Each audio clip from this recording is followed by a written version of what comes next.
Faith and Family Day. We support freedom too. Support freedom. So Jonathan Saenz from Texas Values Action, that's our political group. That's the group that we use when we're engaged at the Capitol in lobbying efforts. I am a registered lobbyist, as a disclaimer. That's a part of what we do. We're active in that because there are people across the state of Texas that feel very strongly about the issues of faith and family, and that's religious liberty, that's traditional marriage, and that's pro-life. And so they cannot be up here every day at the Capitol because they're raising their family. They're in their communities and they're doing what they do best. And so the way things are these days, in order to be effective a lot of times at the Capitol, you have to have someone there following things day and night, and sometimes it's night, sometimes it's morning. So that's what our organization does, if y'all are familiar. So I'm a licensed attorney, litigated on these issues, worked on policy issues at the Capitol since 2007. Was there a little bit in 2005, testified a few times, and so been around quite a bit. And so what I want to focus on though is, first of all, the Faith and Family Day. We've got a flyer for this. That's on February 24th. Really encourage you to bring folks in, to come in from your community. It's a great day where, if you can pick one day to come to the Capitol, this is a great day to do it. There's going to be a lot of attention on this issue, the issues of religious freedom, of other issues that families care about. I'm sure there'll be issues related to education, as well as pro-life, as well as marriage, a number of things that fall under the Faith and Family banner. You can see the different organizations on the bottom that are a part of planning this event and supporting it. And so I'm glad that we've got friends, and I know Michael's group is going to be involved in supporting the event too. They just weren't, when we had printed this out, we didn't have them listed at the time. And so, but I'm excited about that. We haven't made the announcement yet of the, at noon on that day of the Faith and Family Day, we're going to have a rally on the south steps of the Capitol. Just to generate a lot of attention on the issue, also to get some exposure with the media, if you will, and let them know that we've got a lot of people here that day. So we did get word at the end of last week that Lieutenant Governor Dan Patrick has indicated that he's making plans to attend the event and to speak. So we're very excited about that. You know how those things go during the Senate session. There's always the chance that they get pulled off or something, but they have given us word that their intention is for Lieutenant Governor Patrick to be there that day and to speak. So we're very excited about that. Lieutenant Governor Patrick is a very strong friend and advocate for issues of faith and family and so many things that are being talked about today. So I'm excited about that. That should generate a lot of attention, and he'll, I'm sure, have some great things to say to inspire people. Let me talk about some legislation, though. There's a handout that I have that relates to an issue of marriage. There's a bill that's been filed, and I think we've got some more copies for people afterwards, but it's House Bill 623. Our organization has worked extensively on the issue of marriage, on the attack on marriage, trying to redefine marriage, trying to redefine sexuality. And so we have laws in place, though, that say that marriage is between one man and one woman. We have even laws in place that say that you're not supposed to recognize marriages of the same sex for purposes of governmental benefits and things of that nature. Still, we see it happening. Even though there have been court cases on those issues, those court cases have been stayed. They're the effect of this one judge in San Antonio trying to rule our marriage laws as unconstitutional. He stayed his own decision. So our laws are still in effect. They're still intact, and so they should be enforced. And so, but what we see county clerks saying that they're waiting for any opportunity to try to issue same-sex marriage license. So late last year, even the county clerk in Bexar County was indicated that it was his opinion.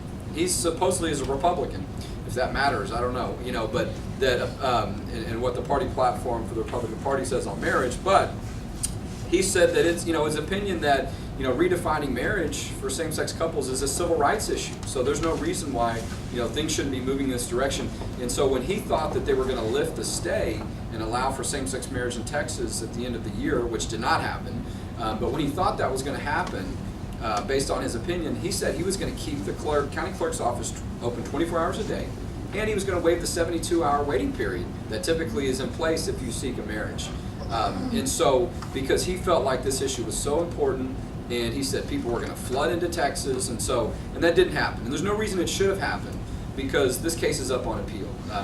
Orlando Garcia, he no longer has jurisdiction over the issue. So you have clerks that are really willing to take the law into their own hands and use their own opinion to do this. And so this law, House Bill 623, hopefully sends a strong message that that's not going to happen in our state. And so what it does is it prohibits state or local funds, including government salaries, being used to support same-sex marriage, to give out same-sex marriage licenses and things of that nature.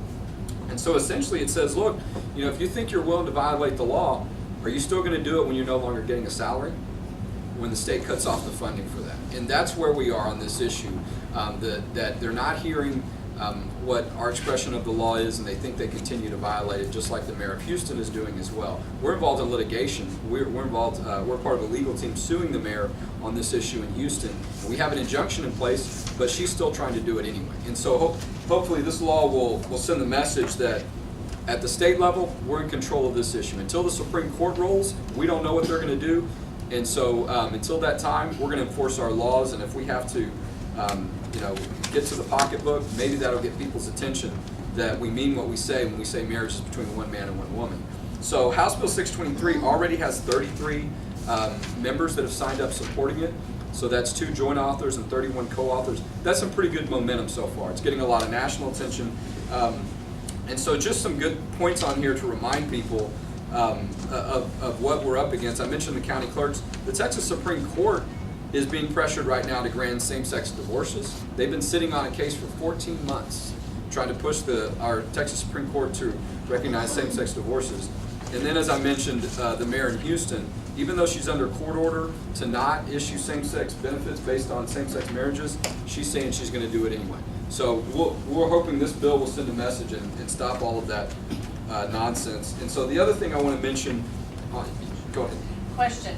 Doesn't this also stop the clerks from being able to be paid if they release these licenses to same-sex couples, even if the U.S. Supreme Court makes that wrong ruling, which is expected? Yeah, I think you could make that argument, but I do think that what we're seeing right in immediate right now, the problem we're dealing with is what happens before the Supreme Court. We're even seeing clerks suggest that they're not even going to wait for the Supreme Court to make a ruling. So I know it's clear on that.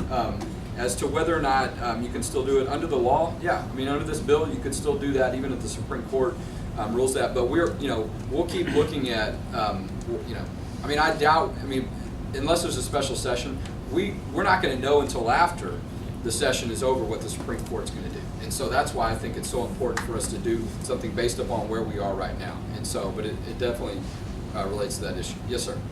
Are you saying the current statutes have no penalties at all for clerks that disobey the law or misbehave? Not that I'm aware of. I mean, other than putting an injunction in place from stopping them. I don't know that there's anything, as far as a fine or a penalty in place for them violating our marriage laws. And so that's what this does. So, but anyway, so House Bill 623, that's the bill. And so on the religious freedom front, we have state law that protects religious freedom. We've seen, we have the First Amendment of the U.S. Constitution, but what we saw over last summer with the Hobby Lobby decision, where you have people that own private businesses wanting to have control of their business and run their business in a way that relates to their faith, and not have the government, like they did with Obamacare, force them to violate their faith, to violate their conscience in different ways. And so what we're seeing is we don't have that type of protection in our state constitution at a level that we need. We've got a statute in place that protects religious freedom, but we've seen in other states like New Mexico and others that when some of these issues come up at a state law level, we're seeing these issues come up to where those state laws are being overridden. So if we have something in our state constitution that protects religious freedom at the level that the Supreme Court said is okay in the Hobby Lobby decision, that's what our state needs. And so it's modeled after a law that was passed by signed by Bill Clinton of all people, called the Religious Freedom Restoration Act. So it's not a new concept. It's been around since 1993 at the federal level. We have some version of it at the state level since the late 90s. But the question is, has that been good enough? Because we still continue to see attacks on religious freedom in our own state. We see it in other parts of the country. We saw the mayor in Houston attempt to subpoena the sermons of pastors because they were talking about issues of marriage and sexuality. And just last week, the groups that oppose this legislation, so it's SJR 10 in the Senate, and it's HJR 55 in the House. Donna Campbell in the Senate and Jason V. Alba in the House. And those two laws are getting a lot of attention and interest because people in our state care about religious freedom. There's no question about that. But there was a group on the other side, or a number of groups, would be no surprise, ACLU, Texas Freedom Network, and I think the Anti-Defamation League, all these groups that really, they do not seem to care for a robust sense of religious freedom that we care about in Texas. They were opposing this legislation, and one of the reasons they said they didn't want it passed because they don't want people meeting in private homes to have prayer meetings.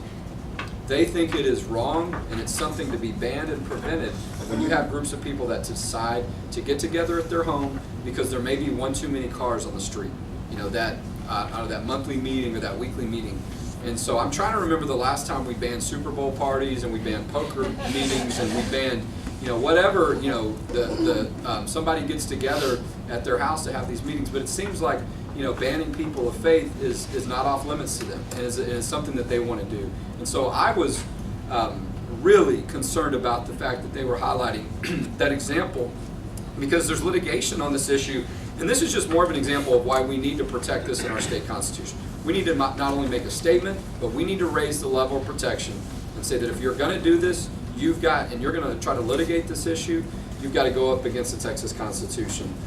Because we have federal law that says you're not supposed to do that at someone's home that deals with zoning, and we've even got court cases. So there was a case, and my last example, in Dallas, where a Reformed Jewish group was meeting to have right over Passover.